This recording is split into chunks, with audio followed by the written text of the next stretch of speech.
up. Let's see what's happening here. I should put more lights on, I think. Right. Sound off on the Twitch stream. Here we go. Nobody there, but I think that doesn't mean anything. I think we're okay. Here we go. There's somebody there. It's live. Good evening, good evening.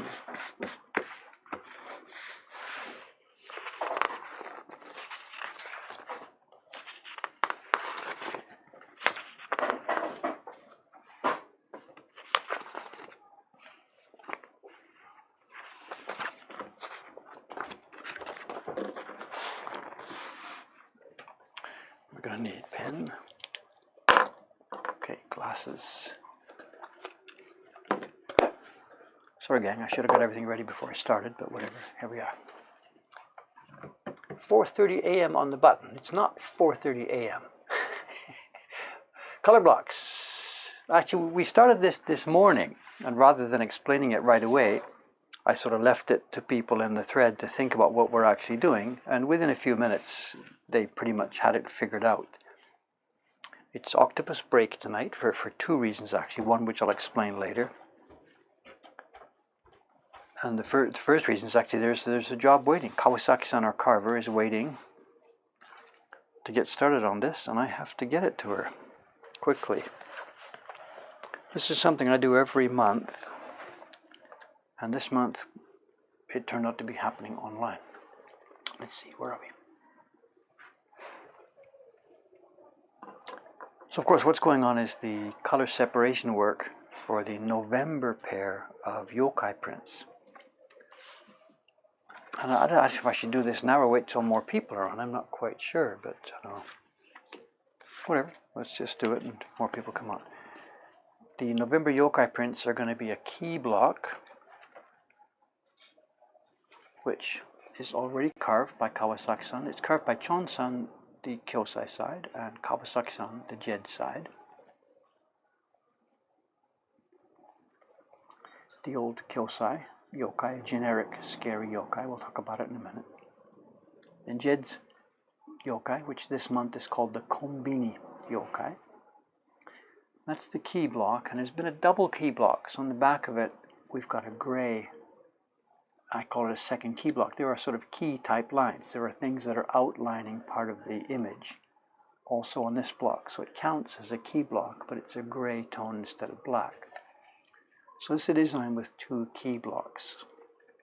I had to send this one to her first for carving. She sent it back to me. We prepared the tracing for this second one based on what we learned from her first one. Send it back to her in Kobe again. It came back a few days ago, and now with both of those information, and the information from both of those blocks, I can now do the color separations. And what I should do, I guess, is show you the image. I don't know if I've still got it visible. We were using it this morning. Just a moment, please. If I ask Preview to show me. Yes. Okay, let me try and pop this in here. There it is. It's supposed to be highly top secret, that it doesn't matter, whatever. This is the Jed's Photoshop design. This is Jed's Photoshop work for what will be the November yokai on his side. And again, I was mentioning this morning, I should, whatever, it doesn't matter, you were here or weren't here. Typically with Jed and I, we work out a concept for these yokai things. We decide what the creature is going to be, what the story is, what the backstory is, and then he gets to work coming up with a design to illustrate it. So he sort of puts on his illustrator's hat rather than an artist's hat. The concept is there, and he has to make shapes that match it. This month's is different. I don't remember why or how it turned out this way, but we'd been brainstorming on, this is like 3 months ago, we'd been brainstorming on what to do for this one, and looking at some of our previous ideas. That doesn't look so good, that doesn't look so good, that looks a bit boring, that's too similar to something else we've done. We didn't really have a good, clean idea for one. So I threw it over to Jed. I can't remember the exact seed for this, but I said, you know, what do you think about, you just like to draw tonight, whatever. I have no idea how it started, but he just wanted to draw something with a mask or whatever. So I just let him go. And he came back the next day with this thing. obviously, as you can see, there's a creature there with some kind of a mask plus a clothes mask. It's a false front type of creature, and it's clearly working in a convenience store. So I asked him, what's the story? And he said, I don't know, there isn't a story. So we've left it at this. I think it's interesting enough, and it can be understood various ways or thought of in various ways, and we just left it. And interesting enough, in this morning's thread, we got to this point, and people started tossing ideas into the thread about what it could be. And actually, I haven't carefully read them all right now, but it became sort of a crowdsourced decision as to what this particular yokai creature is. Anyway, just to wrap up what happened this morning, you can see on my desk 1, 2, 3, 4, 5, 6. First step for me was to take this main key block, and I printed it on paper that you've seen me talk about before. It's the paper that we have the famous double paper. It's thin Japanese gampi paper done with spray glue onto a thicker, more stable card. I just put gampi paper over the whole area that would cover the 2 prints. Prepared 6 blank sheets, because I've done my homework here. Anyway, printed it 6 times, which gave us the black key block. Then turning the block over, this happened on the video this morning. I printed the gray one on 6 times. So we then had, I'll show you one where it doesn't much have any information. It doesn't, I've covered them all. We then had 6 transfers of the image. And then I just took my color idea. We can perhaps do a bit of this one. You've got the image there. I needed one for the skin tone, and you can see what happens. I traced in with a yellow fluorescent marker the skin area and the part of one of these foods that's going to be the same tone. And at this point, to emphasize, this doesn't need to be colored in skin. It doesn't matter. We're just defining areas. I needed the areas that would be used to print skin later. So when this goes to our carver, this will be pasted on wood. I'm going to do that in a few minutes while you watch. This will be pasted down tonight. She will carve away everything that isn't yellow highlight, leaving a block for the skin. Let's just quickly run through them one at a time here. That's the first one, the skin tone. This is the one. It's not yellow, it's in black, because I stole it from Jed's Photoshop file. If you look at the image that's also on in the viewcast window, you can see there's a blue faint coloring in the background. This defines the zones for that.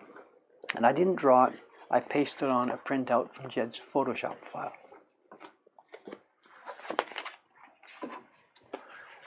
Next two are a pair. Am I not in the window? I'm in the window. Okay, I think this is the green one. You can see it matches the green that's in the original. I got in trouble this morning. I did it. I did the bottom part of her uniform. I did the collar. And I forgot, I didn't notice that there was a bit of green on her name label. And the chat stream went wild. Dave's going to mistake. Dave's going to fall off the edge of a cliff. Dave's going to go whatever. And people did it in the chat, which I didn't notice. They started to ask questions, which I finally noticed and jumped back in and fixed the mistake. In my own defense, I would have caught it before the pasting down question comes, the pasting down stage comes, but they did, people watching the chat. And the partner to that is this one. It's going to be the yellow-orange part of her uniform. It includes a bit of food, her eyes, and the top. And something else we did this morning, I don't know if I can get these side by side for you. The line that's the difference between the yellow and the orange is not on the key block. So this morning I just drew it by hand on one of them, and then I took it to a window and traced it for the second one. So this line is almost in the right place. When Kawasaki-san carves it, she'll be told, make this a bit over the line, make this a bit over the line, and we'll be guaranteed not to have a white space showing. And we'll trim it back after test printing. The other two are a bit more complicated to explain. I got totally mixed up this morning trying to explain what was happening.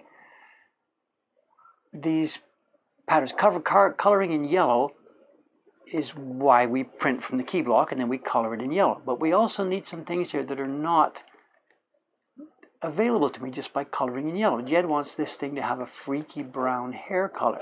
So in addition to the brown tone that's defined by the borders, I clipped a piece from a Photoshop file and pasted it in on top here. So these two areas, the tail and the hair, back of the head, have Photoshop data pasted on top of this.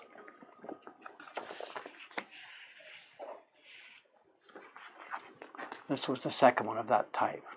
You can see the yellow here. It was also on the block I just showed you. The hair is going to get double coloring. It gets the orange plus the brown, so it'll be a bit of a darker brown color. And the hair too, 2 layers. Orange hair, brown hair, orange hair, brown hair on the tail. And one last thing to mention, I think probably more, the orange-yellow block for the top of her uniform also carries the lettering that's going to be on the cash register. It says Murio, free today. And I picked that from Jed's Photoshop file instead of trying to draw it myself in reverse, in Japanese, in white and, negative. No, thank you. So Photoshop gives me that information. So Jed's side is done.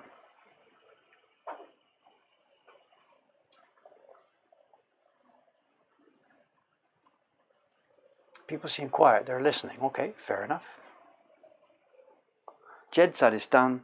And now I have to do the same thing on the right-hand side, the Kyosai side. Now this is just a generic sort of freaky-looking monster. We didn't go to a lot of trouble this month to make a long, involved, interesting one. In fact, I can show you where we got it. Book of Kyosai drawings. We just took, it's an old fan print, and we took this monstrous guy in blue and white and gray tone from this book. Just isolated it, chopped him out, and put him in open space.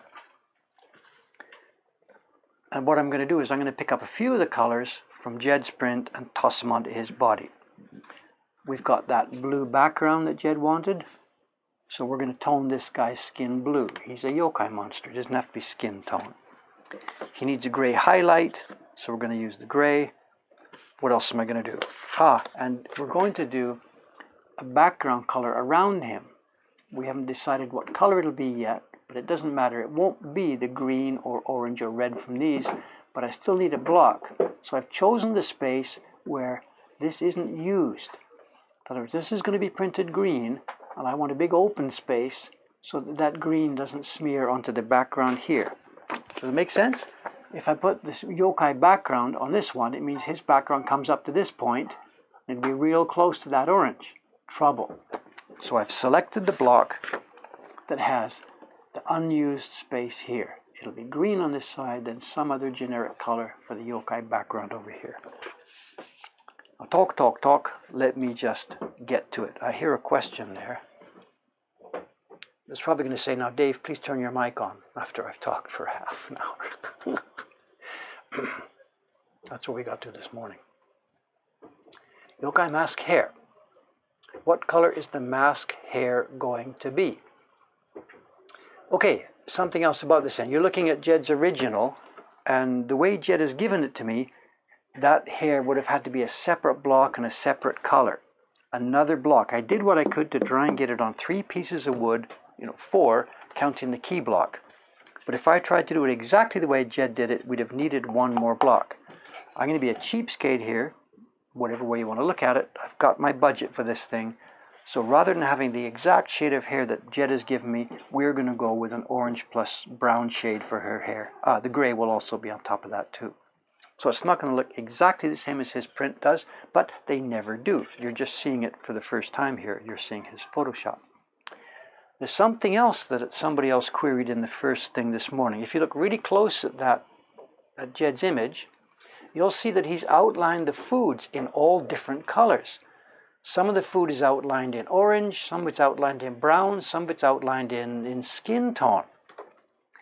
That would have been meant sending the carving for the key block, then carving the orange block based on the key block, then carving the skin tone block based on the key block and the orange block. It just pyramided out of control.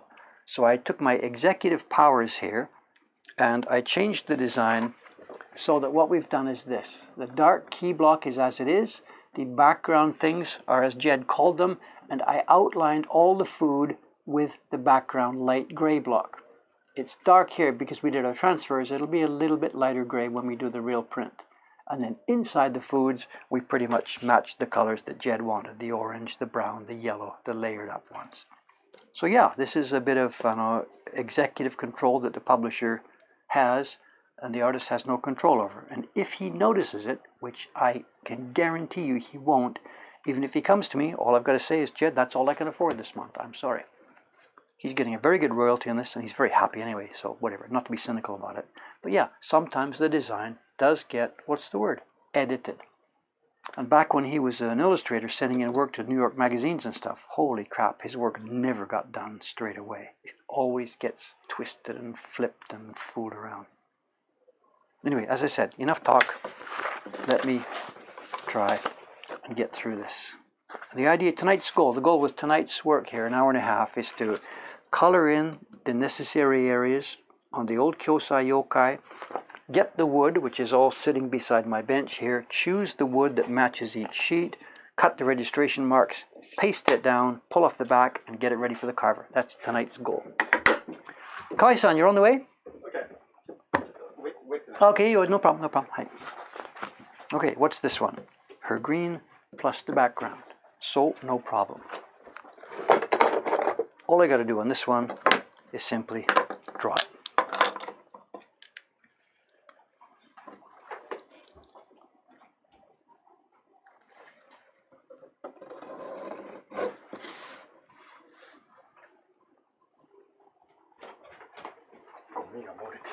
Huh? ゴミのパッケージがちょっと破れてる。ああ、そっかそっか。大丈夫ですか？ちょっと二重にしますか。OK、はい。何、コーヒーのゴミですか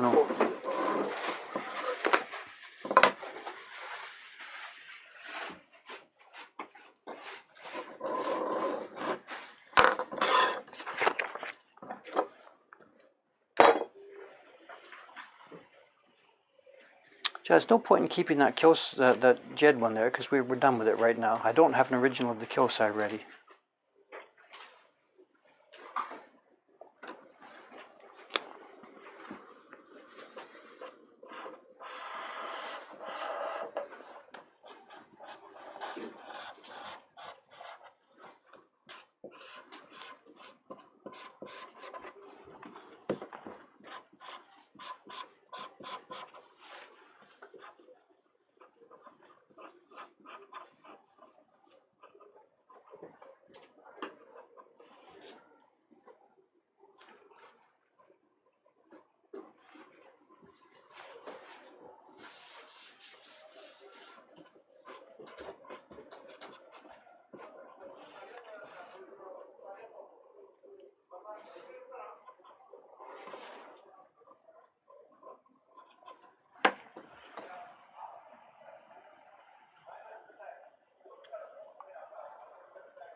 And in this morning's thread, there was a lot of very interesting ideas about what this yokai could be, you know.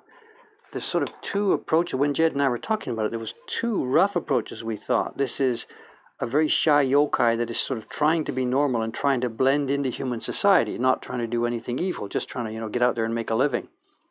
And this is, of course, the best it could do to try and be incognito, you know.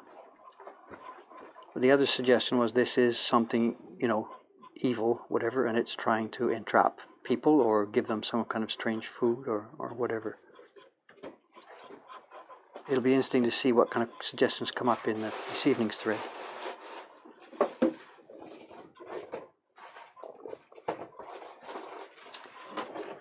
I think what I'll do with this is I'm going to put the background color underneath the hair, because I'm sure what we'll end up doing with this one is we're going to probably end up printing a very light background tone like we usually do on these things.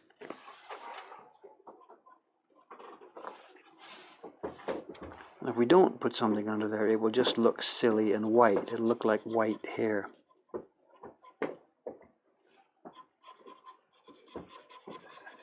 Okay, good night, Kai-san. Thank you very much. Good, thank you.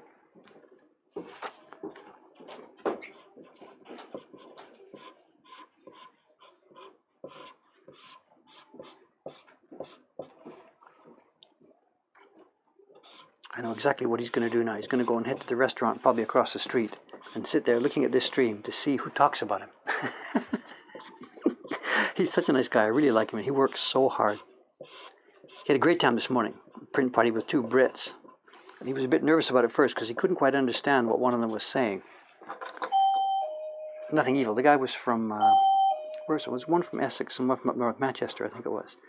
And Kwai-san was having a bit of trouble getting around the pronunciation. And once they learned that, they started really pulling his leg, so whatever. It was okay. Alright, so you can see what we're doing here. There's the background block, and of course, I didn't fill it all in yellow. It makes the paper too wet and flimsy. But you can see the idea. Once this is pasted down, the carver knows, keep the areas that are yellow and take away everything that isn't yellow. And I just drew the border outlines knowing where we are. So this single piece of wood will have 2 color zones. The green color zone for Jed, and we almost certainly won't be printing it at a dark green, but whatever, there it is. That sheet is finished. Let's move on to another one. This won't be as simple.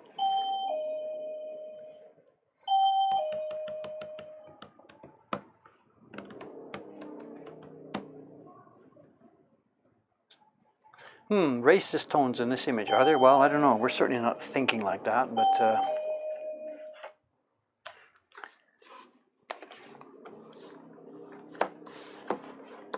and what we do here, it's a blue skin tone.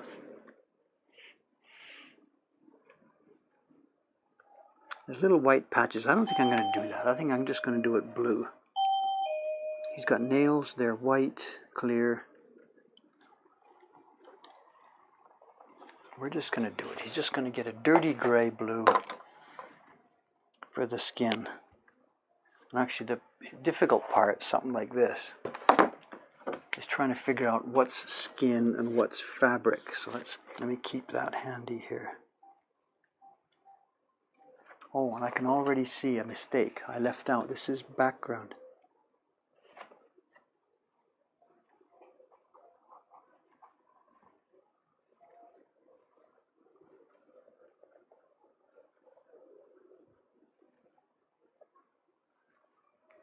That's background as well. Look at that. Interesting. I wouldn't have guessed that.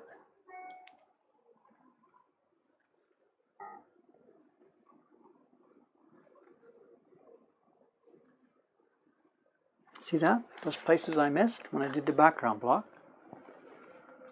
Where are we? In here, you know? Just going by the lines, it's impossible to tell what's skin, what's fabric, and what's background. It's so easy to make mistakes in these things. You leave it off the background block, you leave it off the skin block, you leave it off the fabric block, and at printing time you find yourself with a big white blob in the middle of the print.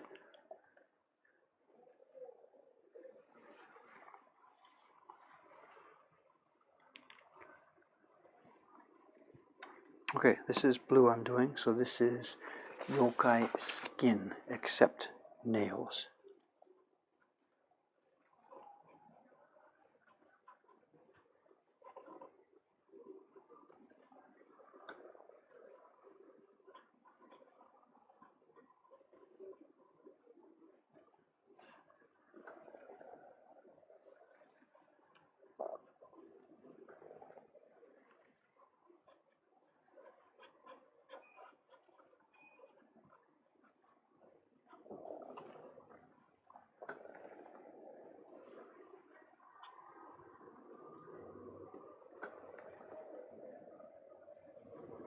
Oh, I see. I misunderstood. It's a female yokai.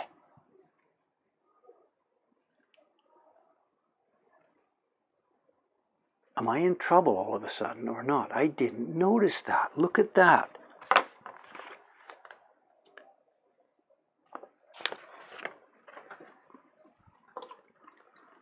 Can you see this? We use that block for the background. We do the yokai skin here, and I just realized that we have 2, it's a female yokai here. Well, I wonder how many people will notice that. Doesn't much matter because they're all going to get blue.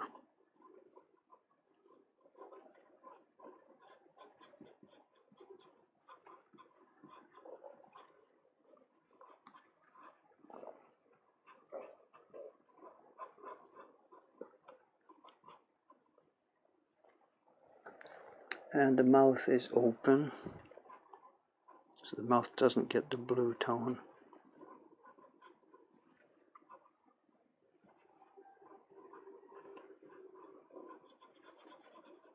The eyes are closed.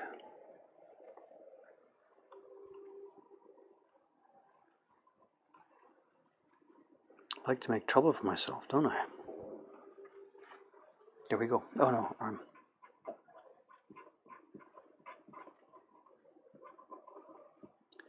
Am I in trouble again with Twitch? Because I think Twitch has a rule against no breasts. I don't know.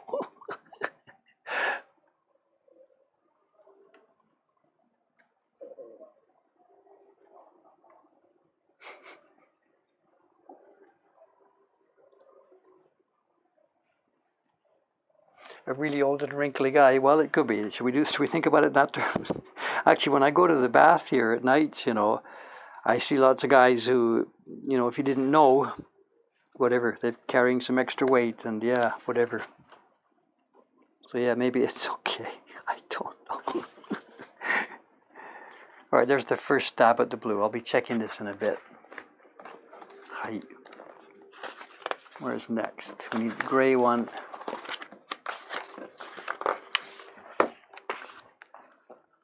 Clothes are just going to get a bit of gray.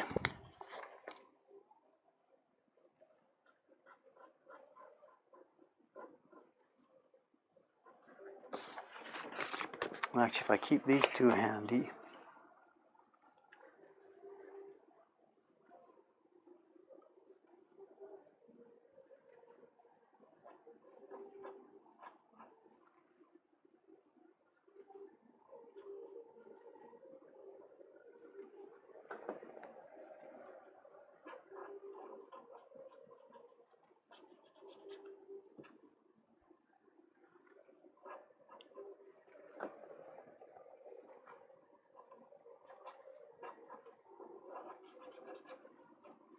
This is a classical situation for making mistakes. Just it really is hugely easy to make mistakes on these things.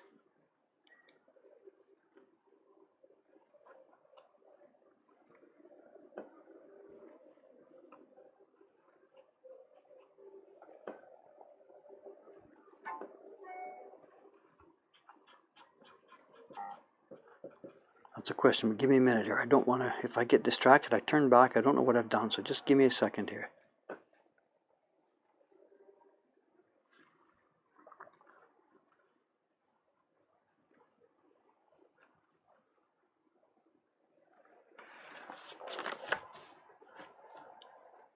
Gray. We have blue. There's a string, a thread holding up the clothing. We'll leave that white. The mouth and teeth are going to be open.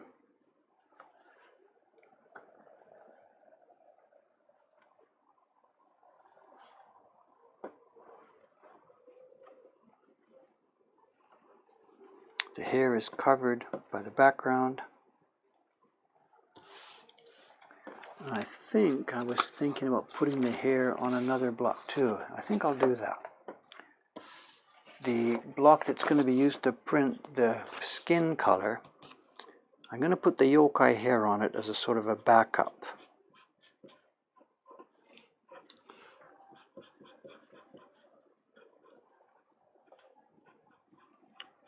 I doubt we'd end up printing it with the same skin tone, but at least it's on here. It's far enough away we can use some other color. At least we've got it on a block, so that if that generic idea of mine of just putting the background tone through it doesn't work out, we've got a plan B.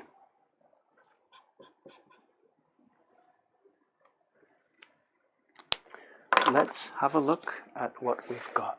Oh, pen question, eh? Okay, just a sec.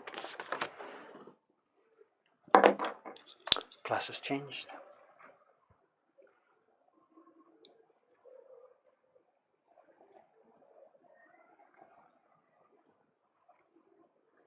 Question.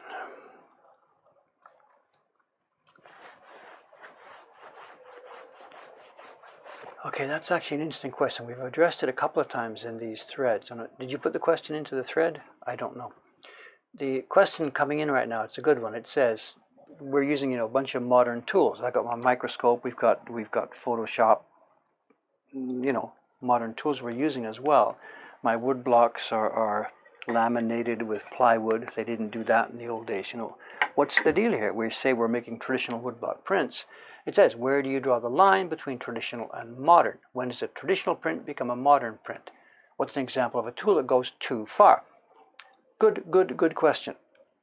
As I said, we've addressed it a bunch of times.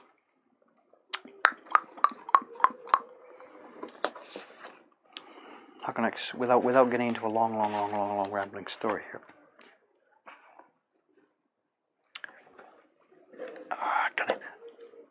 In the old days, this was the printing business, and they were trying to be as efficient as possible. When new ideas came along, they used them. They were trying to make money. They were trying to produce a lot of stuff. There wasn't a lot of technological advance during the Edo era, but it wasn't something they were against. They did whatever they could to make a lot of stuff as easily, quickly, and cheaply as possible at as high quality as possible. So if they were still alive today, they would of course use anything. And it's not my job to try and think of how I can make this stuff more efficient. Since Gutenberg's day, you know, many very smart people have worked on the idea of making printing extremely efficient and whatever, you know.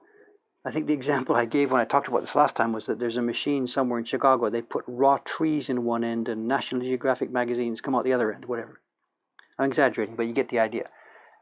You know, make it as technologically advanced and efficient as you can. That's been done. It's no way my remit to say, look at this, this can be improved a little bit. If I put a little screw gadget on the blocks, we don't have to put wooden shims in. We could just arrange the registration with a screw gadget. I built one of those back when I first started my 100 Poets series. On the first block, I put a screw gadget in so that I knew that when the paper expanded, all I had to do was turn the screw. And when it came to the second print, should I use the same jig, the same gadget? I said no, I didn't do that. And I don't remember if it was because I'd been talking to somebody or if I'd been asked this question or if I had my own realization that, Dave, you're going to MacGyver this. You're going to try and make this as efficient as possible and fool around with your do-it-yourself. It's been done. What would make much more sense is to use the old traditional techniques. I'll put it in quotes for the moment. Use the old traditional techniques to make these things, and that's your challenge, to learn how to do this. That's your remit. Stay within that time frame. It's not your job to modernize printing. It's been done. So in a general sense, that's where I've stayed. Now, over the years, on top of that, stuff has come in. That woodblock is a good example. Right now, we're printing those Doi Hunga blocks on the original woodblocks that were carved in 1920. And oh my God, we're getting it done, but it's an insane problem because they warp and split and warp and split some more. We could now take a piece of cherry, which has the same printing characteristics, the same cutting characteristics, the same carving characteristics, put it on a core, and all of a sudden, we don't have to waste 95% of our time messing with the splits and warping. And this is where we draw the line. I'll use something in the background that, one, is not visible in the finished print, two, does not take away my hand labor in any kind of meaningful sense. I'm still cutting every one of those, we in our staff still cut every one. We're not lasering it, we're not CNCing it, we're not 3D printing it. So it's an arbitrary line. I get you. I think the guy asked me, where do you draw the line? And that's where we draw the line. We still want to work with our hands. We won't use any new device that takes away our work of making these prints. This Photoshop thing I just used this morning. I used the Photoshop to put that hair in place. But in the old days, with no Photoshop, what would have been done is, after the key block is finished printing, you call the artist in. Hey guy, look, we need the hair block here. And he sits down, and on top of these transfer sheets, he gets his brush, and he draws it. Now Jed's not here. He's over there. He's done it on his computer, transferred it to me with Photoshop. So I've done essentially the same thing. I've let Jed draw this hair for me in the way that he's designed it. So again, we're not changing in any essential nature the work here. I'm now going to sit down with my knife and Kawasaki's our carver, and we are going to cut as carefully as we can every one of those small hairs. So Photoshop, we only use it to get the information onto the blocks. What else do we use? I'm not sure what else there is. The glue I'm using, whatever, it's glue, it's made in a factory. Do I have to go and boil my own glue on the stove tonight? Would it make any difference? I'm going to glue down a piece of paper. I don't see a problem with that. The knives I'm using, it's a pretty traditional workshop, but I think instead of two guys going bang, bang, bang, bang, bang, bang with hand tools, I think one guy, he's got a mechanical thing that goes bang, bang, bang, bang, bang, bang, bang, bang as he laminates the two kinds of steel together. I got no problem with that. My glasses, that's a modern tool. In the old days they didn't have this. Should I refuse to use them? If so, then it's good night, people, because I'm retired. I have no way of carving this without this kind of mechanical assistance. So whatever, long ramble, I guess, but if I've made sense here, we use a technology that will allow us, maybe this is the way to say it, we use whatever technology is necessary to allow us to keep using the old technology. Does that make any sense? Whatever. There's guys using lasers. Benoit, the guy in Paris, we linked him a couple of days ago. He's doing interesting work with lasers. This is where we do it. Anyway, I'm talking too much. I have a ton of work to do here tonight.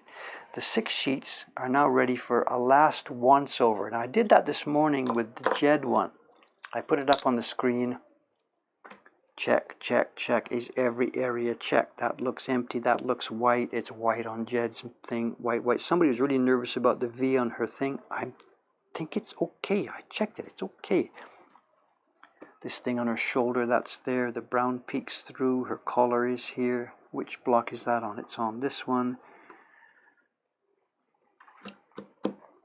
The blue background is just random. The key lines are there. We've got the register. Another question came up between me and Jed. How come she doesn't have a name? And because we didn't have a theme for this, there really isn't a name. Suppose we put a name, Suzuki or something, or Matsumura or whatever. I think we're better off just leaving it blank. There's nobody in the 7-Eleven who has a blank name tag. I think it just makes it more yokai. So, Jed's side is okay. Let's look at the other side. Background check. Then these 3, every other part of it should be covered with either fabric or skin.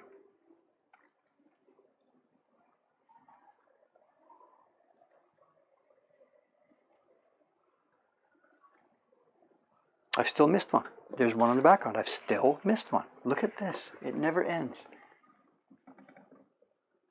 Can you see it? That white spot there. Where am I pointing? Just a sec. It's a white spot there below the breast. That is clearly background. It's a skinny, skinny, scrawny body bending over, and the breast hangs down and cuts off part of the background. And I've missed part of it. That would have been white on the print. It would have been background with blue and gray, and it would have been a white.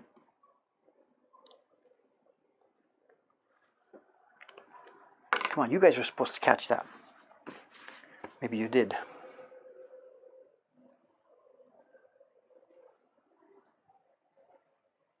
Okay, I'm using a highlighter. So this is modern. Okay, do I need to get a ink?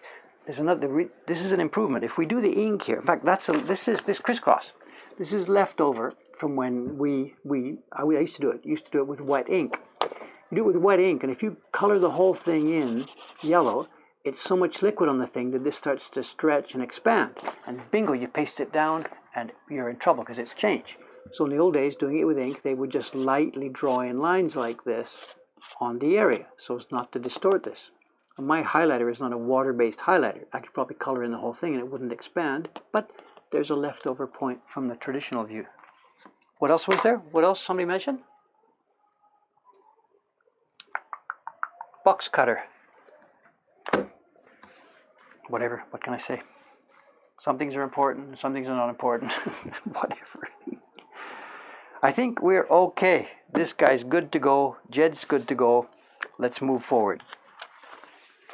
selecting pieces of wood. I need 3. I brought down 4 from the workroom upstairs.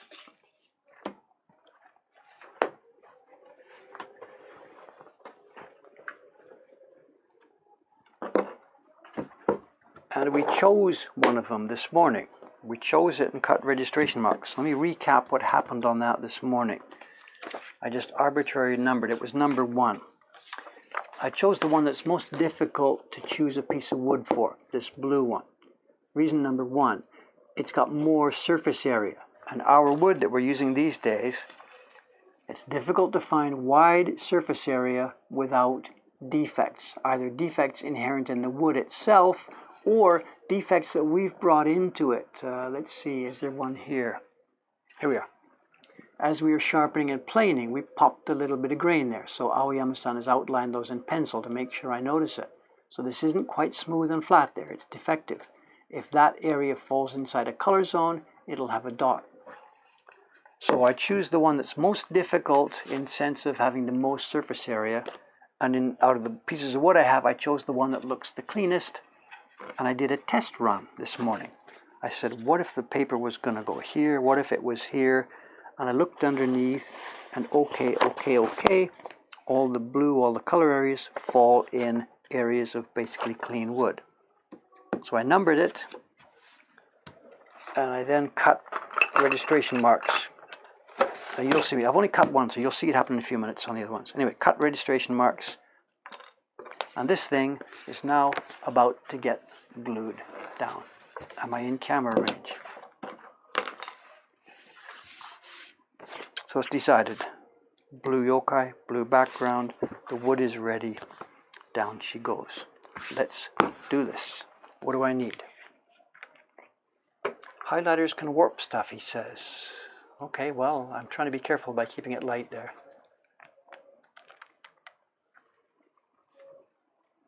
I know this from university. Highlighting too much, are you? So wouldn't know that. I never did that. So my university career, and it started and ended in a few months. So what am I doing? Where am I? Glue is ready. Water bottle is ready.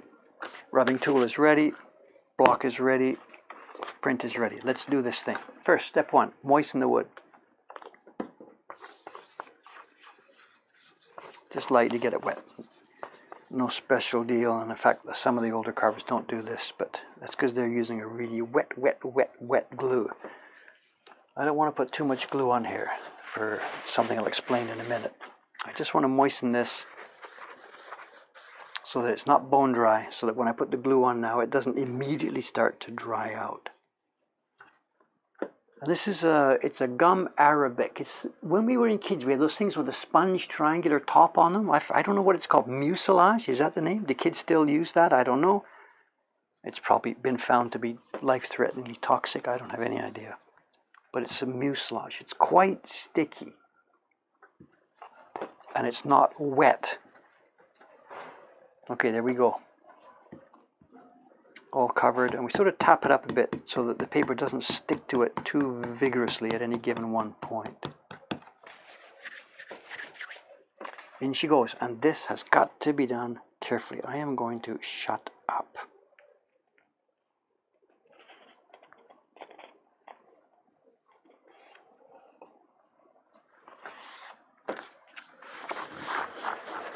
Okay, we're down. When I said carefully, what I mean is, of course, any misregistration here, this whole block will be misregistered.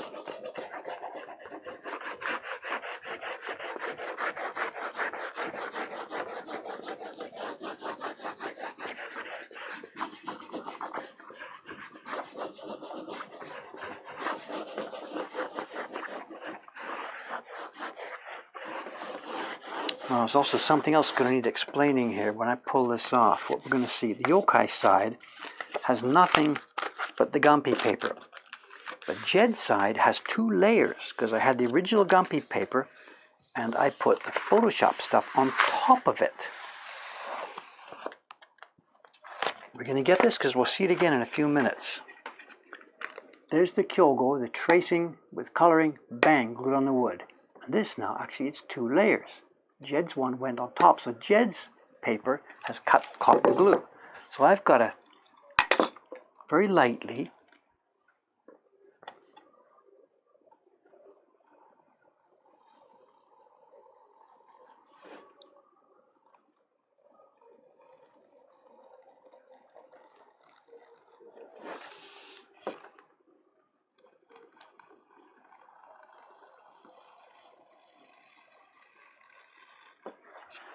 If you don't get what's happening here, don't sweat it. It'll be explained again with the next one in just a minute.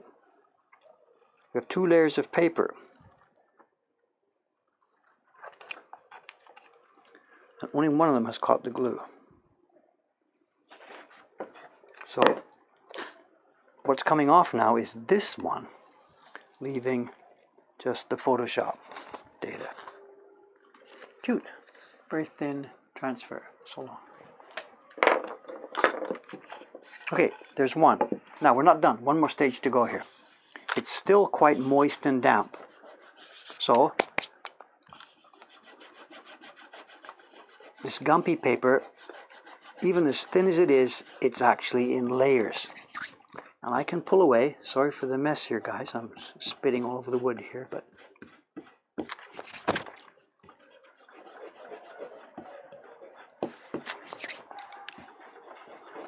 let's try and get it so that you can see it. Here we go. Here we go. Can I zoom in?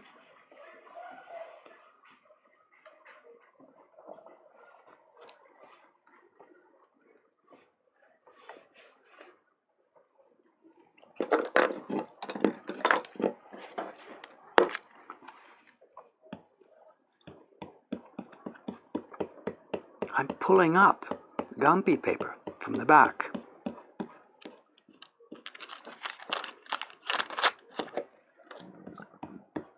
And look at this, rolling across.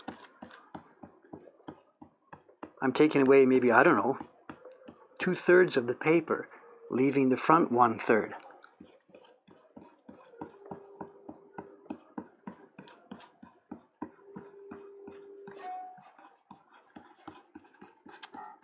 Bingo. So that paper's now been thinned down, as thin as it was before. It's even thinner now, and this is so transparent. You can barely see any paper. There's basically nothing left on the wood now but the toner and the yellow stuff I drew. I don't need to do it with the blue side. It's I know, she can see what she's doing. There's no lines there at all. So there we go. One block ready to be sent to the carver. I better zoom out a bit, I think, because I'm going to need more explaining here. Okay, that's 1 out of 6. Now, next critical one, remember, it's the same thing. We're looking for the widest areas. Next critical one is the background. This might have been actually the most critical one. Whatever, it doesn't make much difference. So out of my 4 pieces of wood, no, they both have defects in them.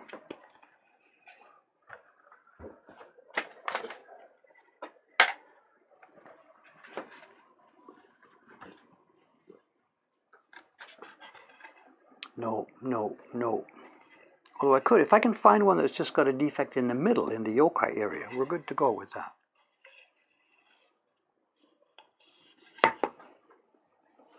Looks like a maybe. No, speckles everywhere.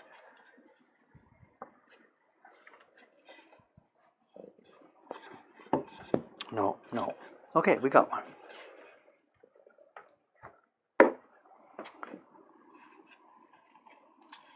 There's a defect there and a defect there. But if we're going to put the yokai on, it means it has to go this way around. And if we were in the corner, he's in the clear. But how about this side? This is together with that green one. There's a defect here, but it doesn't fall in an important place. We are good to go. I was numbering these. Let's call this number 2, just to keep track of what I was doing. And let's do this thing. Here we go. Registration marks. And this also is confusing to people. Eh? Where do I put the registration marks? Isn't that absolutely critical? And this was something that took me a long time to get my head around, and still people are probably confused about. I'm going to put the registration marks now anywhere. Doesn't matter where they go. I could cut it here, cut it here, cut it here, cut it here, as long as the thing fits on the wood. And we saw that with the octopus. I moved the registration mark quite a bit to the left because it had to avoid a bad place on the wood. I can cut them anywhere, and where the registration comes from is happening at the next point when I put the paper into the mark. That's the critical part. So it's not where they are, it's getting the paper into them. So this is the registration. That corner is the registration, not this, what I'm going to do. I don't know, whatever. You just got to do it yourself. At some point, the penny drops and you grok it. So here we go.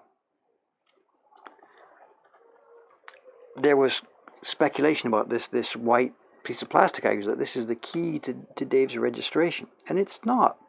It's only here to make me get the same of them, to make sure they line up in one line along the side of this wood. It's not defining anything. Put it here, put it here.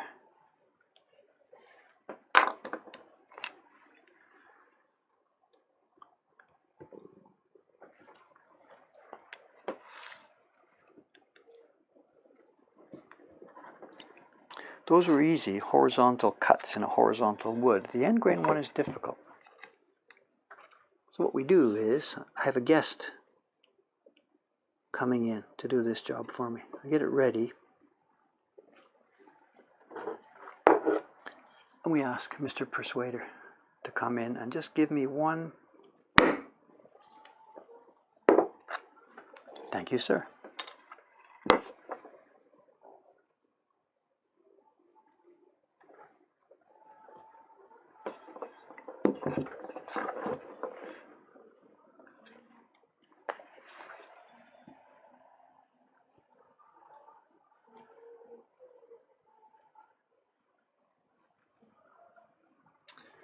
Yeah, the paper's cut the same way, of course. We saw that in this morning's video. These 6 sheets, when I printed them onto my laser printer, they had the registration marks on them. And I cut those marks off, but I cut them all off in exactly the same place. So when I printed this morning, and again, I can't emphasize this enough. When I printed this morning, it went very carefully into the first registration mark on the key block. I printed it. And now it's going to come off, and it's going to go just as carefully into a registration mark, which means bingo, the registration marks have now been unified. They are now the same registration marks. That was a question, but let me just get a bit of this done here.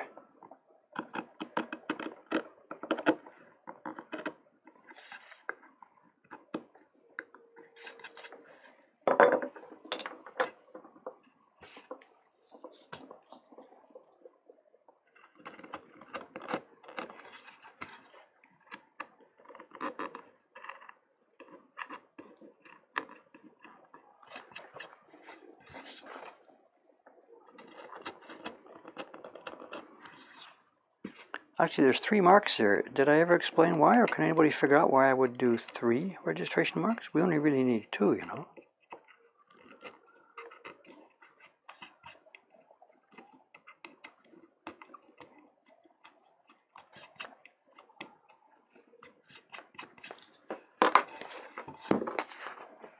Check this again.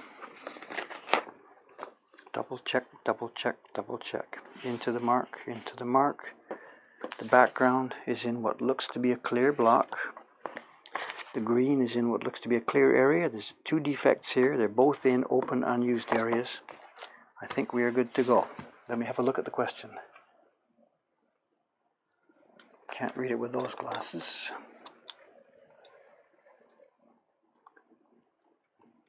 Blocks that have so many, the question is, what do we do with blocks that have so many imperfections? I know we made these, so I can't blame anybody for the imperfections. I know it's an artifact of the fact that me and Aoyama-san are struggling with a very poor bunch of raw lumber.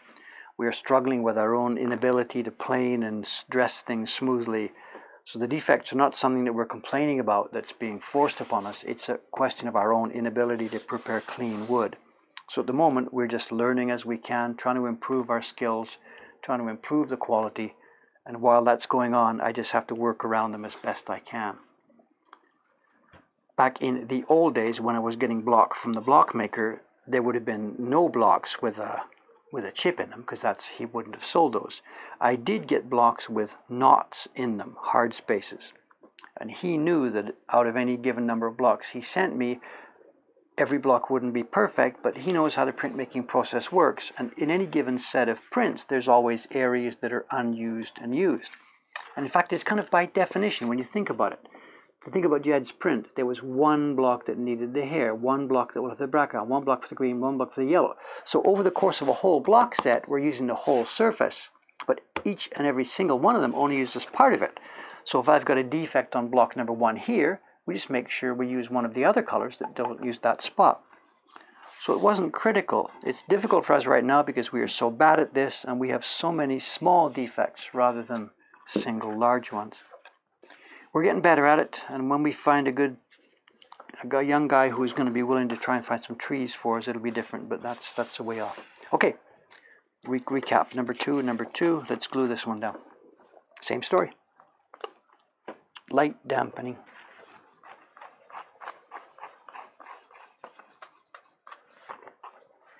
I shouldn't be using this slippery one. I should be using a non-skid.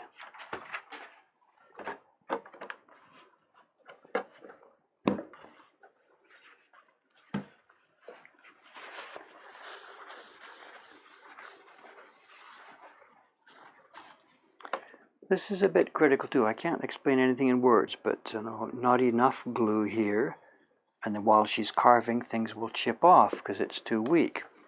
Too much glue here, and while I'm doing that peeling off on the back, the paper can slide a bit on the wood surface, and that's absolute disaster.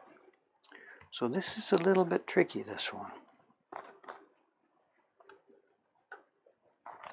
And there's nothing I can tell you in words how much glue to have. It's just a question of experience. Not to be, whatever. Here we go.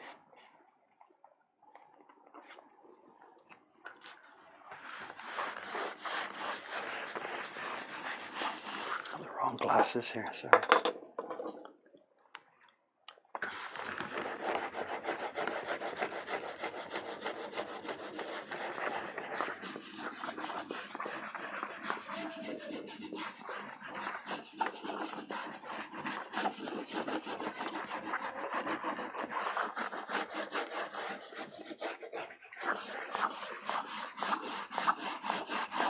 I forgot, which one is this? Is it, oh, it's the background plus the green, and the green doesn't have any Photoshop. I can't remember. So there's nothing to peel off the back of this one, can I? Straight. Okay, here we go. This is easy. I should have started with this one. Here we go. Just as it is. It looks quite transparent and easy for her to see, to cut now, but remember, this is still wet. That's a wet paper, so of course it's transparent. Once it dries out, it'll go like a clear white tone, and you almost can't see the black lines. So I've got to, let's try and do it in one row so you can see what's going on here. I don't know if I can do this.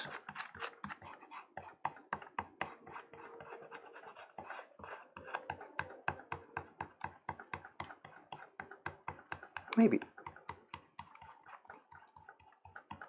If I try and show off, I'll end up getting in a mess, so let's zoom in. Oops, I knew that would happen. Okay, you can see what's happening? It's starting to pull up. I don't know if you can see it.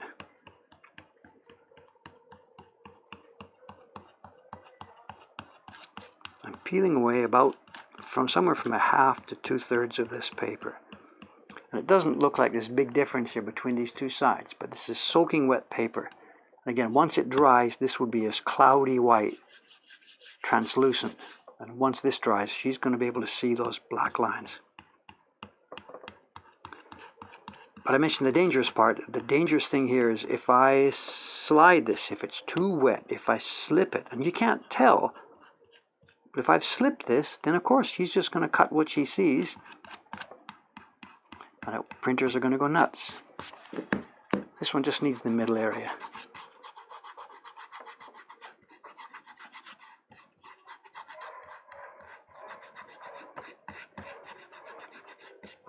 Dry it out a bit there, get some, excuse me.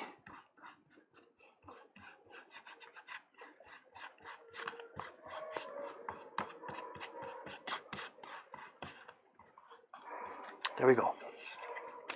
Very, very viewable. It doesn't focus. You couldn't possibly ask for a clearer, cleaner Handstand than this.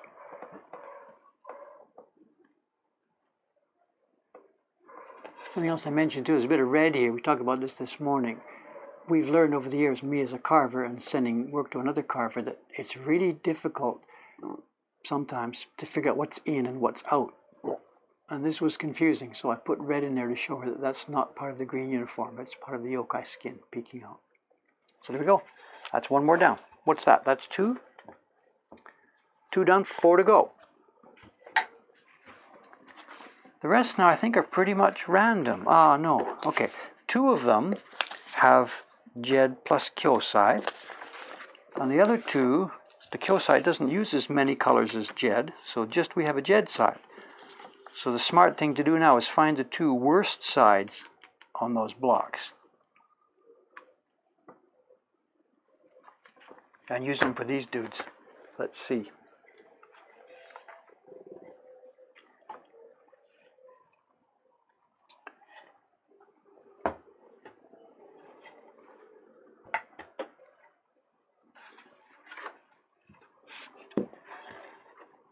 Here we go, there's one right there.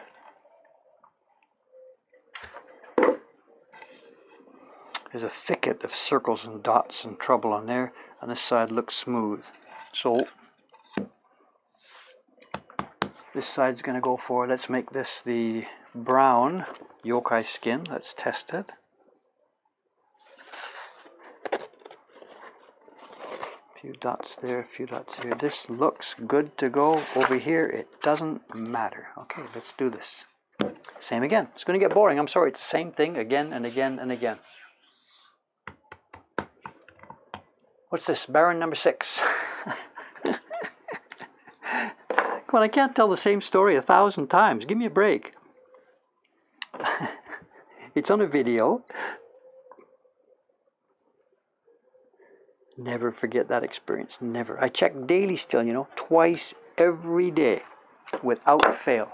Rain or shine, healthy or sick, genki or tired. I check twice a day.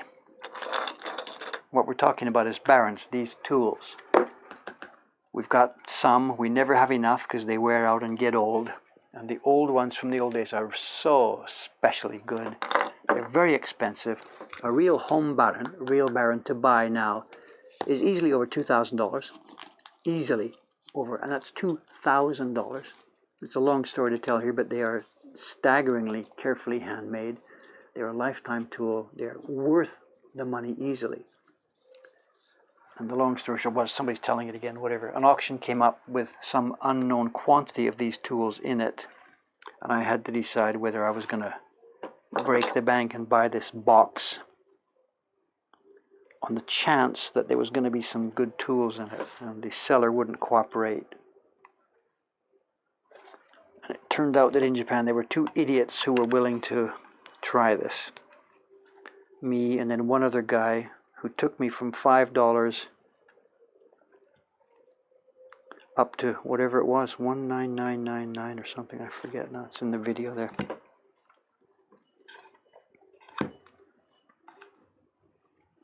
But we got some beautiful, beautiful tools, a wonderful, wonderful bargain. Here we go again, Mr. Persuader, ready.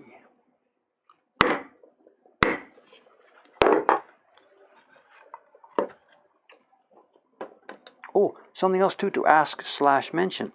Audio synchronization issues. And a couple of days ago I learned more about this broadcast software, OBS.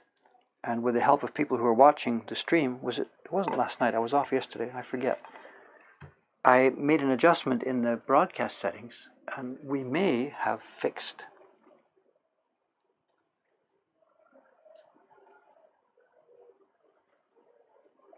$2,000 US, yeah, sure, $2,000. It's like reading the same story to a child. Been there, done that, man. Sonny, been there, done that. I lucked out, though, in that my grandchildren were born on another continent, so I didn't, what's the word I should use? I didn't get to do that every night with them. I didn't have to do that every night with them. Let's leave that one alone. But yeah, number 6 is the one that we were joking about. I'll take with me, but although I know what they're going to do. They're just going to write the number 6 on a piece of cardboard. Like I'll be in a position to complain.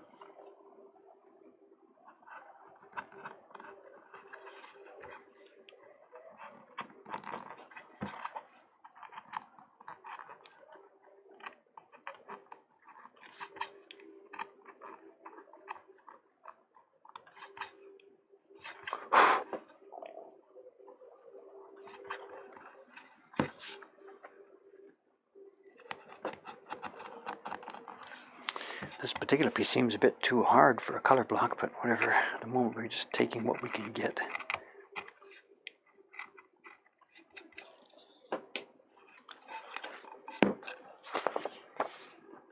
Okay, what am I doing? There's no meaning to pasting down that right hand side, but I'm going to do it anyway because it's quite possible, as we heard earlier, that maybe, who knows, I've forgotten some spot. And if we've got a little bit of an extra insurance block, then we can either recarve something or carve just that spot. Who knows? So again, let me check just one more time before I paste it down. This is going to be the block for the yokai base tone. Looks okay, I don't see any obvious defects. This side, it doesn't matter. Ready? Let's do it again. We are your internet grandchildren now, nay. Actually, I think most of the people here are about like my kids' age. There was a age check the other day on one of these threads, and everybody that was checking in was like 32, 34, 35, 32. You know, they were in the, it seemed like almost everybody was in the early 30s, except for a few outliers. Somebody was 60 and whatever, somebody else was 13 or something. But the bulk of people watching this, or at least the ones that feel that they want to do an age check, are just like my kids. My kids are 34 and 32 now. Let me hesitate, they're 35 and 33. They were born in 83 and 86, so they are now 34 and 32 this year.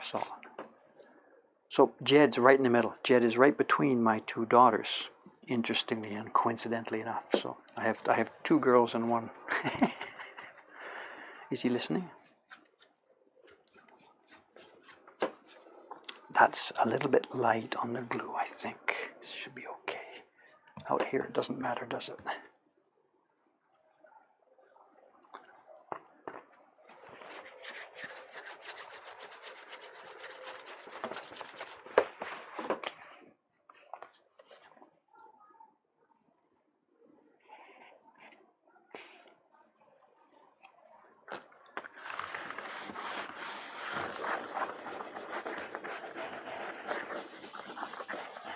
Okay, while I'm doing this now, there's something else to mention about streams and about what's coming up and stuff like that.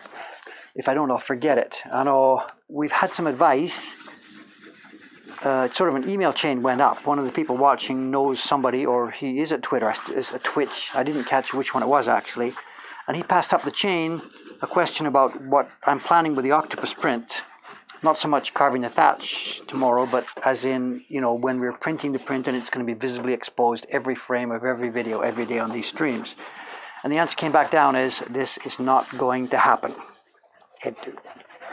It's too much for them, and I get that. I can't argue with that. I can't be selfish and say I want what I want to do. On Twitch, there are lots of people who are underage. It's really, you know, a family thing. There's all kinds of people on here. And if that's not going to fly, I kind of get it. It's what I kind of expected back at the beginning. So it's not like I'm going to quit doing this. Okay, just a minute, let me finish that. Let me do this.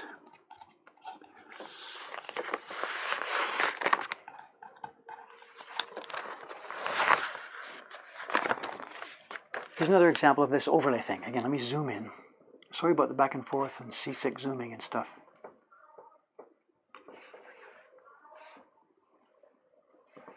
These are the Photoshop overlays. Eh? This yellow part here and the yellow part in the food are me just simply tracing, filling in what was filled in. But we now have two Photoshop overlays. So the Photoshop overlay, it was on the front of this thing I glued down, so it now caught the glue and it's on the bottom of this. And what we're seeing here sticking up, which may actually come right off, I've got to trim it a little bit, is, oh, I can't turn it on the edge here.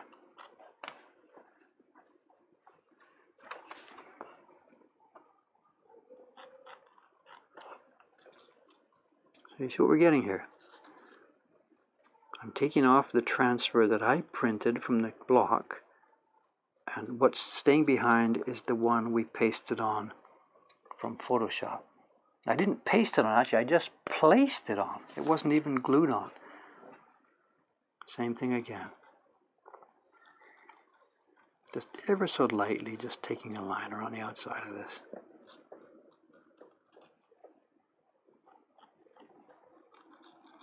And this too, actually, they did in the old days. Part of that conversation was, what do we do that's different from the old days? They made repairs the same way. This is documented. If you think about it again, you've got this tracing that somebody's drawn, ready to be pasted down onto the block for a carving. Forget Photoshop, eh? They've drawn this, and it's ready to get pasted down. And somebody says, oops, you've forgotten something, and I want to change that, or whatever. Or we move his arm down here or something. You draw his arm on another piece of the thin paper, paste it on top of this whole zone, and there's the new arm. And once you glue it down, it's only the new arm that gets glued to the block. So they made changes on the fly on these sheets. And there's a bunch of them. There's a bunch of Hokusai drawings, not drawings, a bunch of Hokusai Hanshita on a block copy sheets that never got made into woodblock prints. And on them we can see this kind of changes. There's a couple of places where Hokusai put a person there, and blah, blah. He changed his mind. He put a sheet on top of this, people the other way around or something. And it didn't get made into a print, so we've still got that sheet as a record of what happened. So there's nothing Photoshoppy about what I just did. Jed needed to draw those lines. He's too far away. He sent them over the net to me. If he'd have been here, Jed, sit down, draw. Okay, 3 down, 3 to go.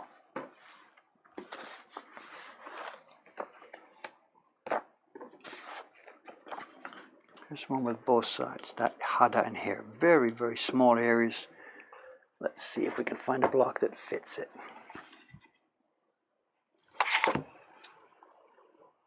People are leaving. Good night, are they? Sorry, I'm not being a very good host here this evening. So, ear is getting double color. I didn't think so. No, it's not. Here's the block for the brown overlay. The one for the orange is already pasted down. Okay, here's the one for the orange. It's pasted down. It's got the hair, and it's got everything behind the hair. So it's got her ear, and this will be orange, né? And an orange bunch of hair streaming out from behind her head. On top of that is going a darker brown color, which will also be on the hair. And look at this, the ear is cut out of it. So the ear will just have that same body color that this part of her body had. It won't have that extra darkness. Somebody this morning caught that, or they asked me about it. Is that okay? Did you miss her ear or something? And I think we're okay. But yeah, thanks for the suggestion. Absolutely. It's not a question of I know what I'm doing. I appreciate the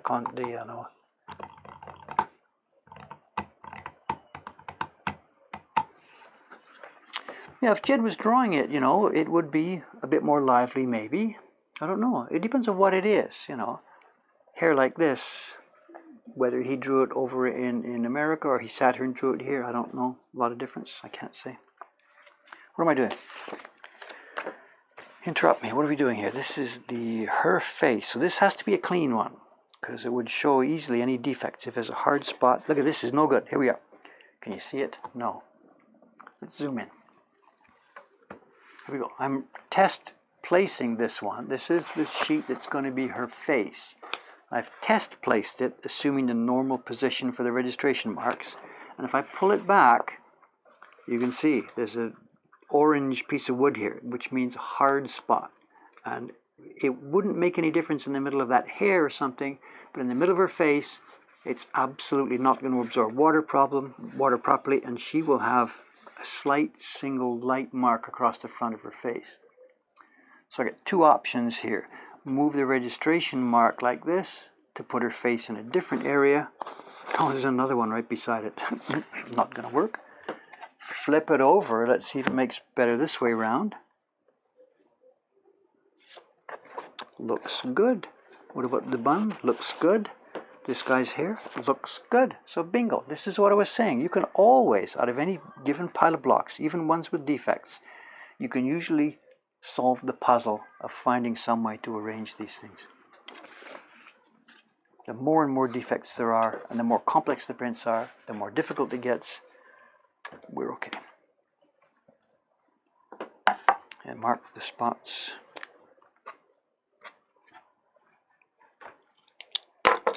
Geez, I'm talking too much, I think. I don't know.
Dry run.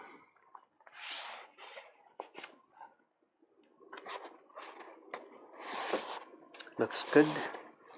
You have no idea how many times, I've carefully worked this out, looked away, come back, done it, and I've got the block upside down or back to front or something, pasted it down, and then and there's a blop in the middle. So dry run, dry run, dry run.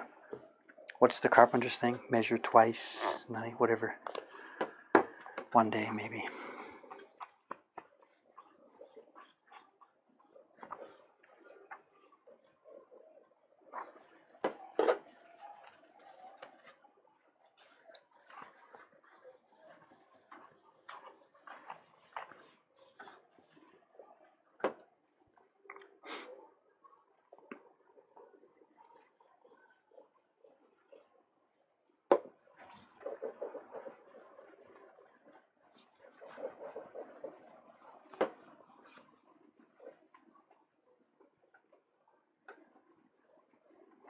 Something else too, I forgot to mention, we talked about it this morning.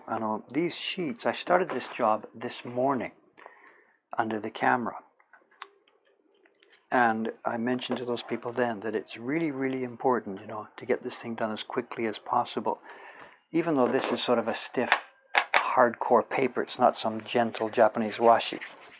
It's still paper, and any kind of paper will change its dimensions depending on the amount of moisture that's in it. So this morning it was still quite sticky and humid even though there had been a typhoon, it was still quite sticky and humid. And if there had been a change in the weather coming, for example, if that typhoon had really brought clear, dry autumn skies after it, then I could be in trouble by taking the key block impressions under a sticky, humid, moist situation with this paper being X millimeters, and waiting all day and fooling around and drawing my yellow lines and doodling around and this and that. And by the time I come to evening or the next day, or if I was silly and waited a couple of days, if it's a dry day, then that paper is going to have shrunk X%. And the color blocks wouldn't match the key block. And there would be nothing the printer could do because they would be physically too small. So this is absolutely critical. You have got to do this job same day, as short as possible. Normally it's just sit down, print it, and do it. And here today, it's been unavoidable. I did that part this morning. The shop was crazy busy all day. We had such a hilarious fun day today. But luckily for me, it's about the same weather, so... God, it was just jokers start to finish, you know. There's normal customers, and then there's people that sort of pick up on some mood, and... God, we had fun today. This too. No pulling up, which pulls it off the wood. Pull it sideways.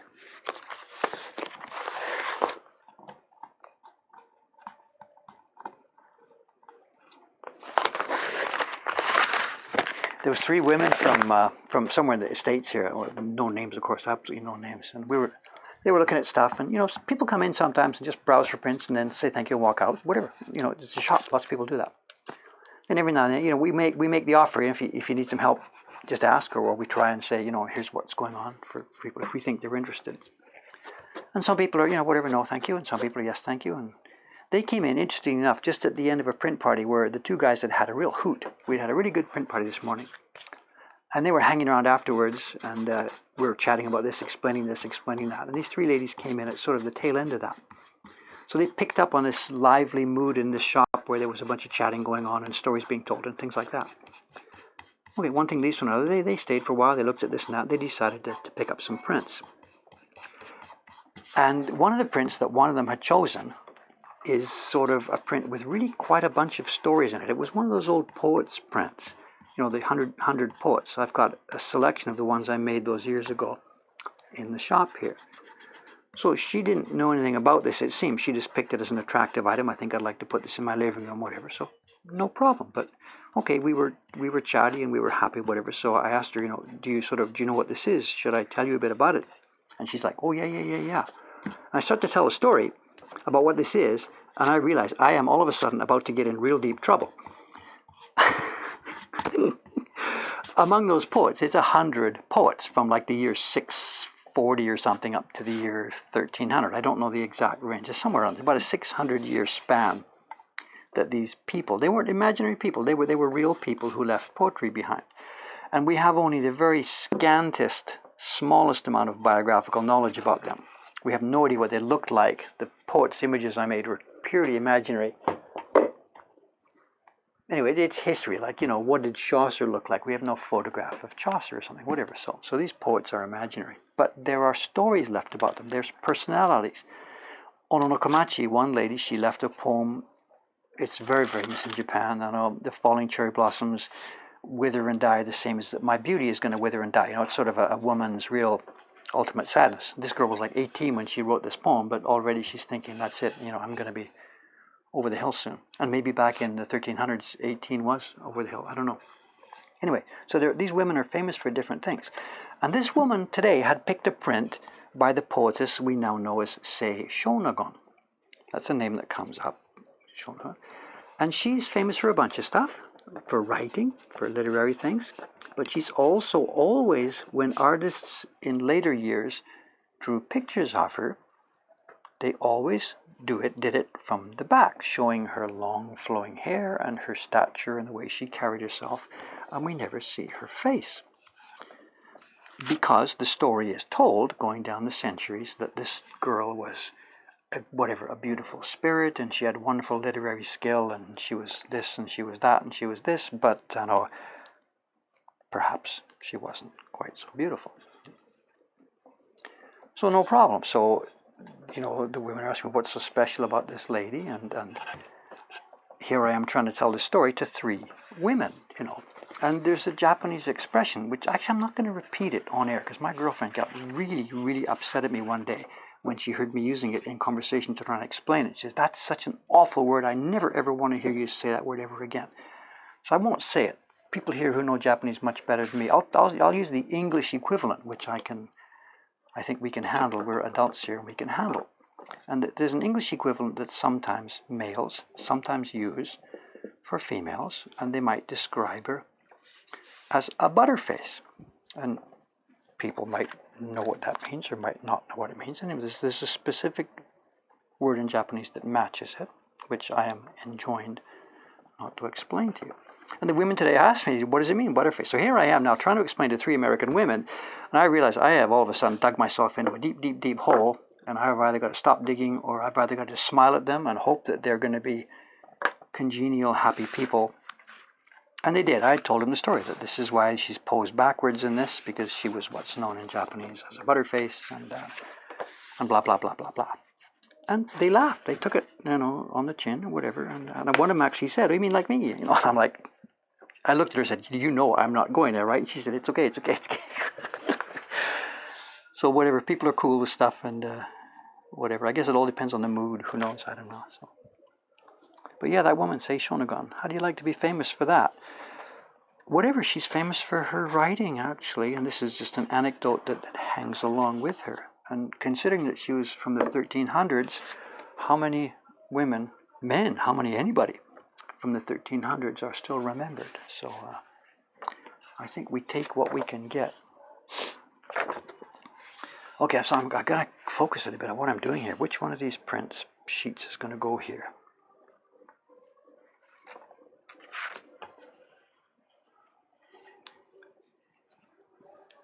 Here we go. Let's do this.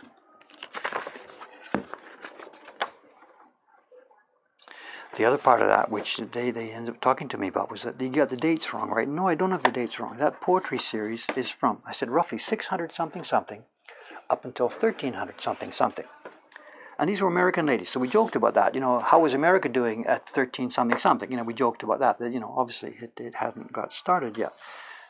The country I come from, Britain, I was born there. There's nothing. Shakespeare is what? Shakespeare is 1500s to 1600s? I don't know. To think of poetry from the 600s up to the 1300s, and most educated Japanese, most normal Japanese these days, know any number of these poems off by heart. And any sort of higher class female in this society will absolutely know all of them. Absolutely. 600 to 1300, and so you can get why in an older day Japanese would look at the Westerners and they used to call us barbarians and stuff. And from their point of view, in those days, we just didn't have the kind of culture that they had had for such a long time. Poetry from 600 still being remembered these days,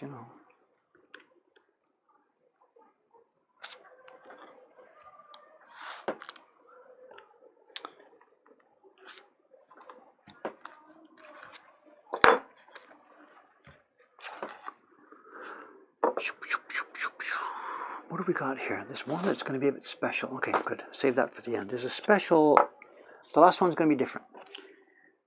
It's going to be different. Partly because I screwed up a little bit. Partly because Kawasaki's and our carver screwed up a little bit. But the last one's going to be different. Let's wait till we get there to explain why.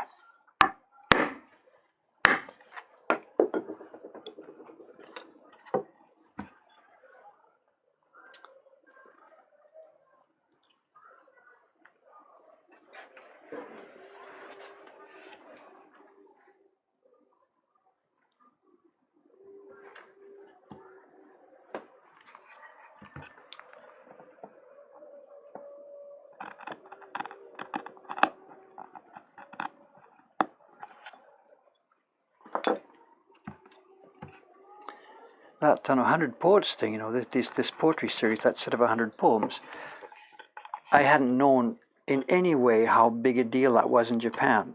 And I got so lucky.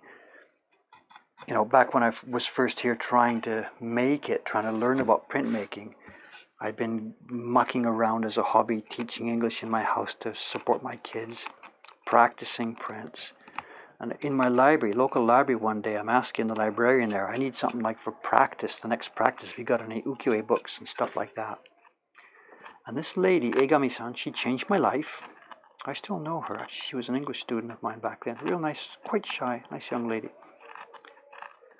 She went to the shelf and pulled out a book and showed me, and pulled out another book and showed me. She said, oh, I know, I've got this idea.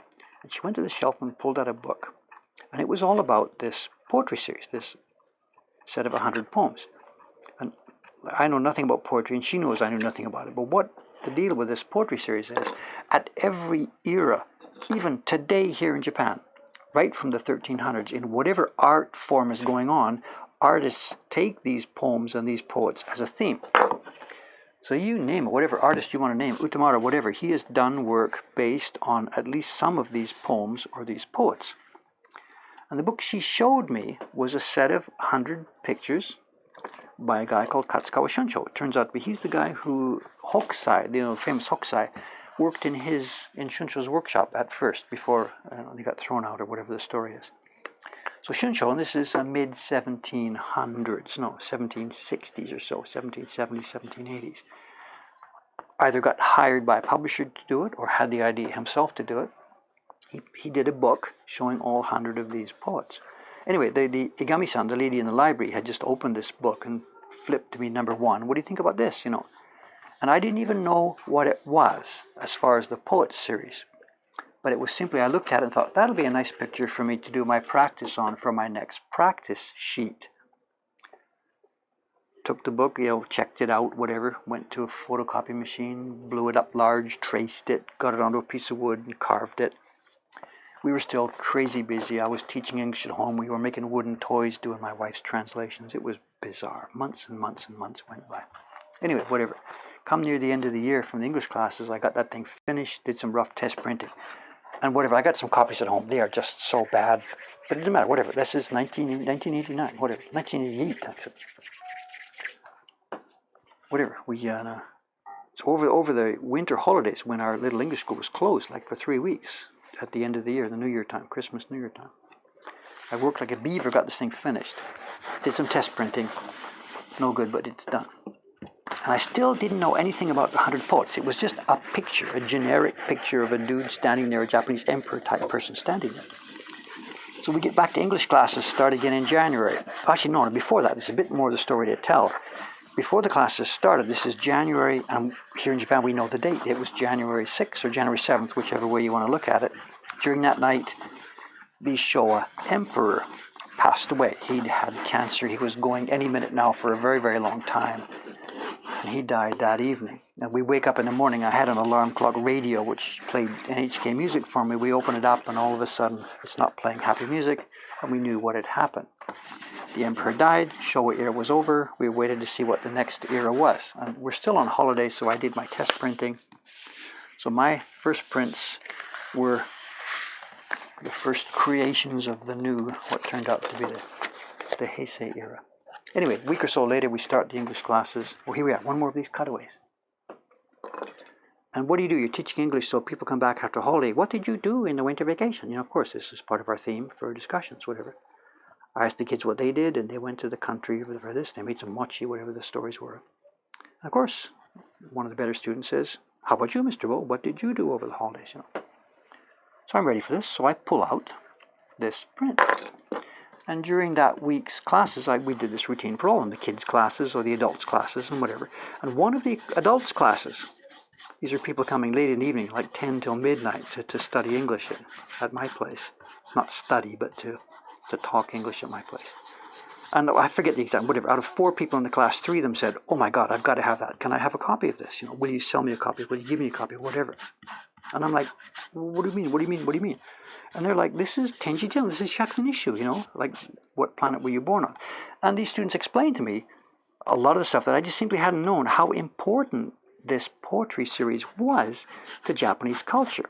And I can't analogize this with English. If we said to somebody, when you're explaining what's important in English culture, English literature, we first glom onto something like Shakespeare, and the world understands that William Shakespeare is a hugely important factor in British culture and the British language and you name it, you name it, you name it.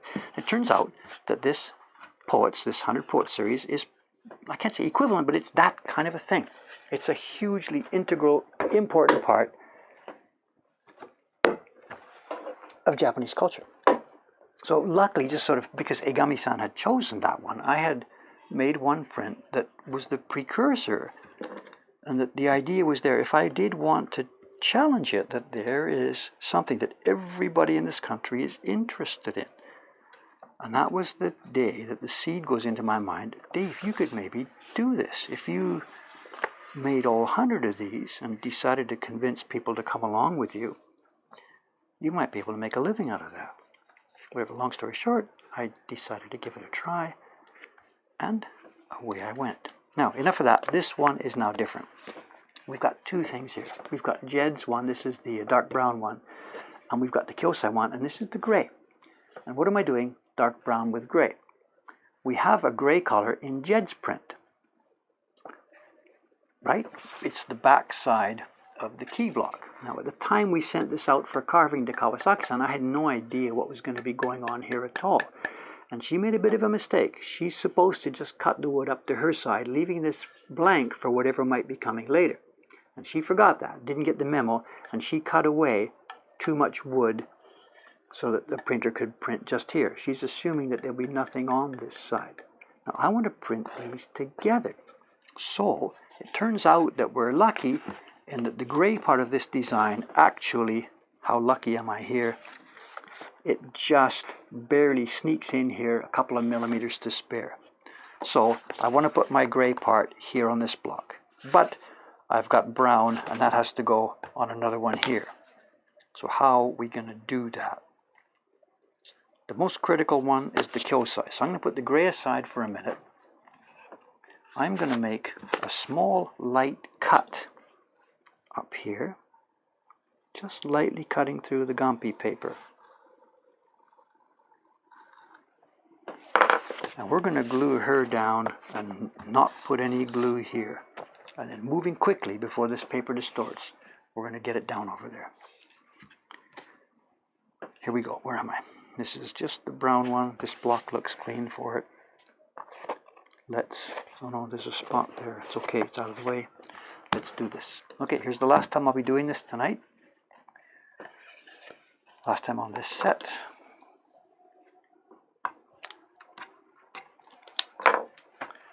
Card game, yeah, that's the same thing, the 100 Poets. It's the card game. It's called Karuta. And it's really, really a thing here in Japan. And because Karuta and because that poems set is such an important part of culture, that meant that there was enough people, you know, the 1 in 1,000 or the 1 in 10,000 or whatever, who had heard about it, who was intrigued by the pictures I was making, intrigued by the idea of helping me do that thing. And enough people signed on, I could make a living. So the year I started that, 1989, we packed up the English class 2 years later and started to make a living out of making woodblock prints based on poetry from 600.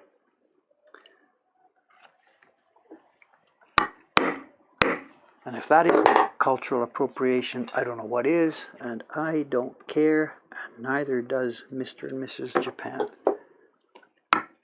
They're quite happy to have somebody taking care of that stuff and being interested in it and bringing it back to life and just being part of it.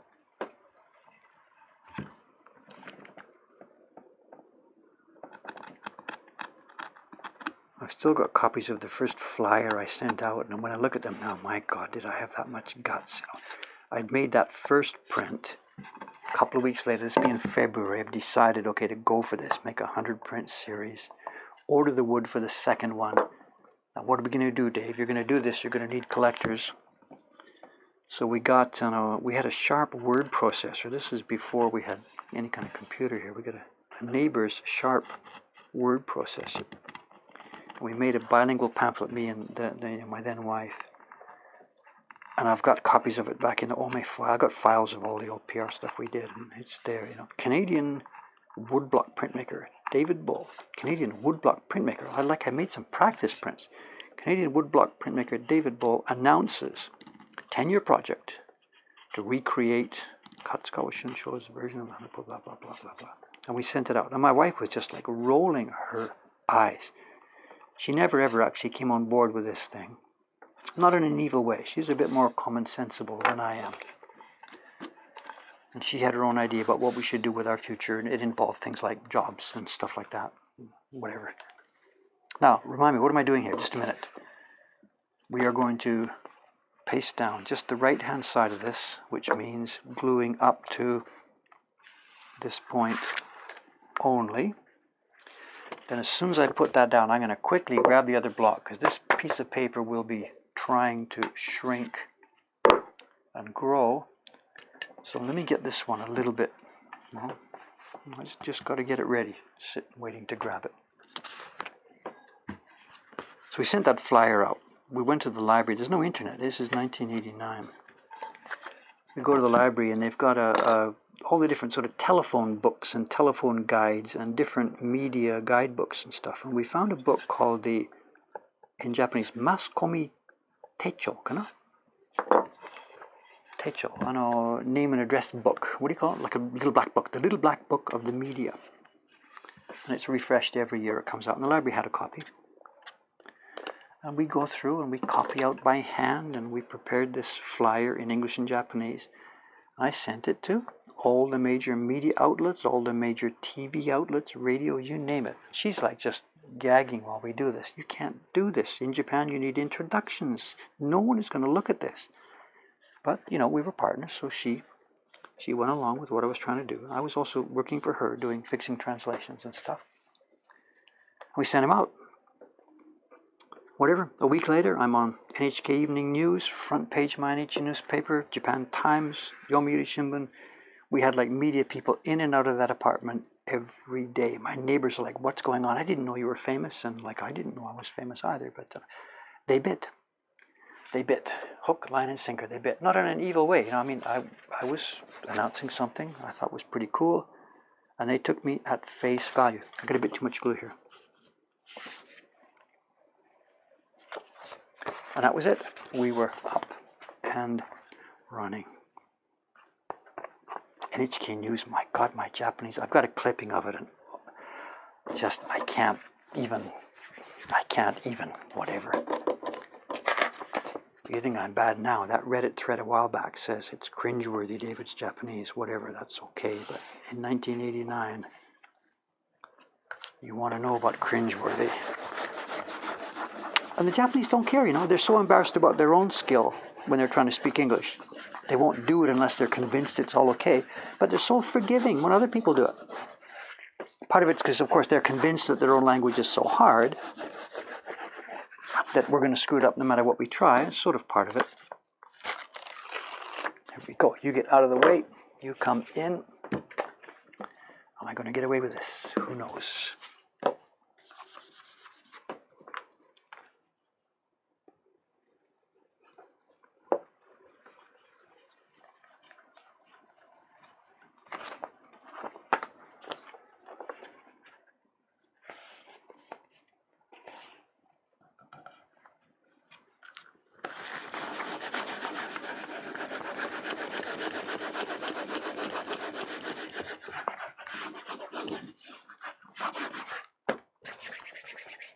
Sorry to be quiet here, whatever this is way. Now, if there was distortion in there, or ripples, or whatever, this will be in the wrong place. It's not life-threatening for a couple of reasons. Just suppose that it slipped this way by 1 millimeter or something, and that my thing had shrunk by 1 millimeter. This would be in here. The worst possible case then is that when she puts the printing paper, the printers put the printing paper in here, they tried to print this and print this together, this would be okay, and the Kyosai one would be off by 1 millimeter. It's not a tragedy. What they do is they just print the JED side first, put a tiny 1 millimeter shim in here, then print the Kyosai side. It's not a big deal. The real danger when you're doing these transfer sheets is distortion. If something here is twisted or distorted, then there's no amount of moving around that helps you. Monday night drunks. It's been a long weekend holiday here, so. But see, the interesting point. So if the thing is just in the wrong position, it doesn't matter at all. Printer can move his paper to match that position. But if it's distorted, we're dead. And nothing we can do will fix it.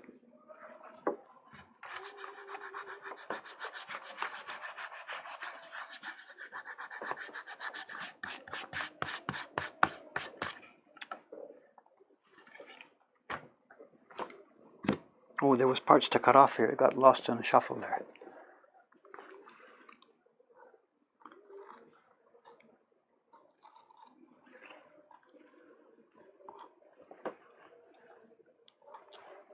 Bingo.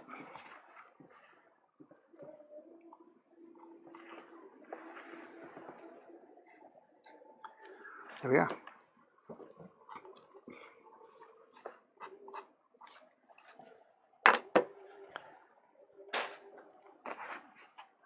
What did I do there? Okay, let's have a look. We zoom. Are we okay? We're zoomed out. Let's recap.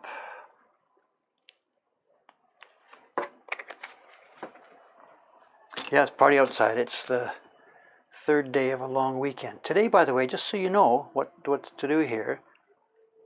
Today is Today is Respect for the Aged Day here in Japan.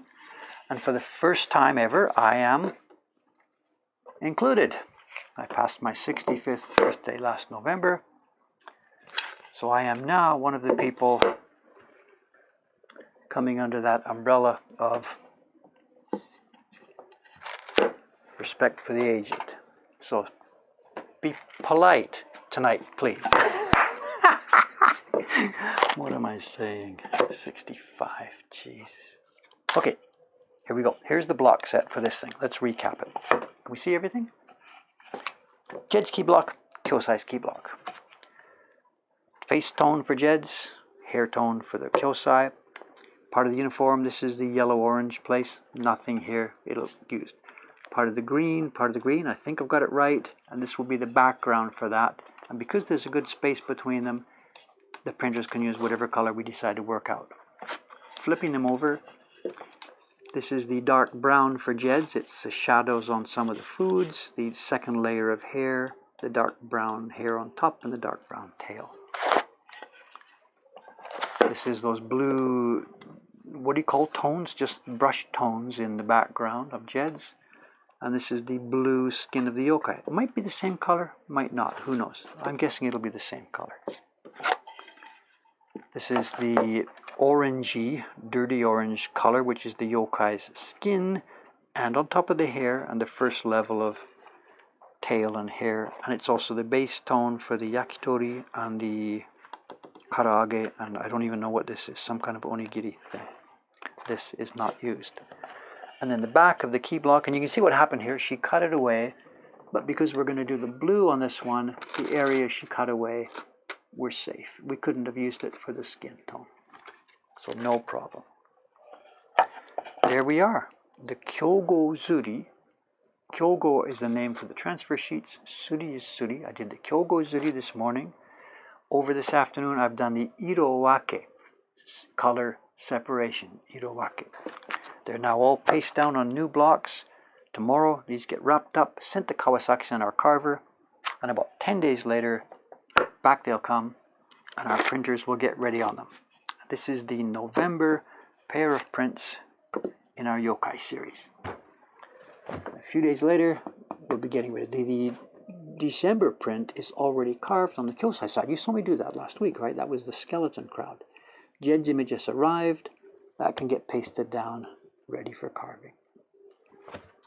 All right. Now, what we're doing, as I said, Twitch and stuff, we really can't continue with the octopus on Twitch. I can't do the thatch and I can't do the printing. But what I think I can get away with is, I think I can do the hair, the woman's hair and face. There's nothing specifically erotic or whatever. I might put a bit of tape over the octopus that's nearby. So I think we can do the hair thing. A lot of people are waiting for this. I'm going to sharpen my knife the special way and go for it. That's going to start Wednesday morning. Tuesday's tomorrow. It's my day off. I'm going out to the Ome workshop. 2 days off this week, Monday and Tuesday. Hair carving starts here on Twitch live 8 o'clock Tuesday, 8 o'clock Wednesday morning. We'll give it a shot. I'm going to try a new light. This is what I'm going to be doing tomorrow. I'm going to go to Ome for a few minutes, then I'm going to spend the rest of the day working on a new light, getting a blade ready, and trying to set it up so that we can really catch some super video of this hair carving.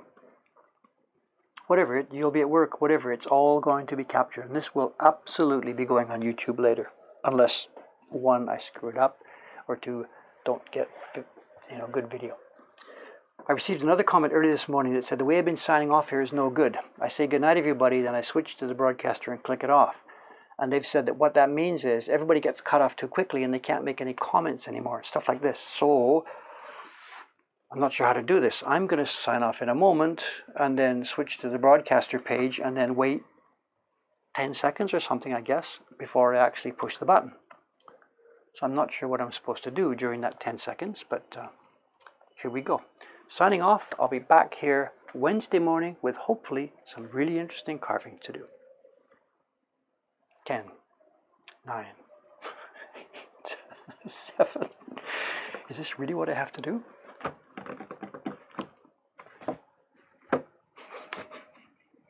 I should just leave and come back and click it.